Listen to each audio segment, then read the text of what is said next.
Hello friends, welcome to my channel. আজ তোমাদের জন্য আরও একটা নতুন ভিডিও নিয়ে চলে এসেছি। ভিডিওটি শেষ পর্যন্ত দেখতে থাকো। আজ কোথায় যাচ্ছি ও সেখানে কি হচ্ছে। আজ চলে এসেছি বাঁকুড়া জেলার রায়পুরের 108 ফুট উচ্চতার নবনির্মিত দুর্গা মন্দির দেখতে। এটা হচ্ছে সেই মন্দিরটা। এখানে অনেক মানুষ ভিড় করা শুরু করে দিয়েছে।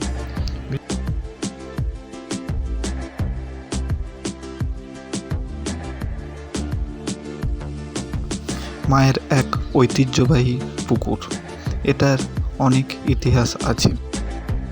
এখন থেকেই মায়ের অন্নভোগ খাওয়ানো শুরু হয়ে গিয়েছে।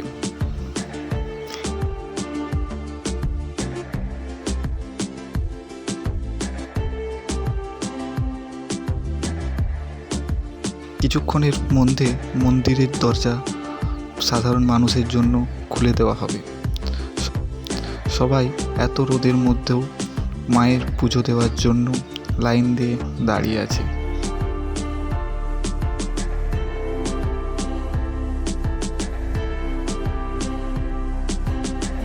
পরের অংশ দেখার জন্য চ্যানেলটি সাবস্ক্রাইব করে রাখুন।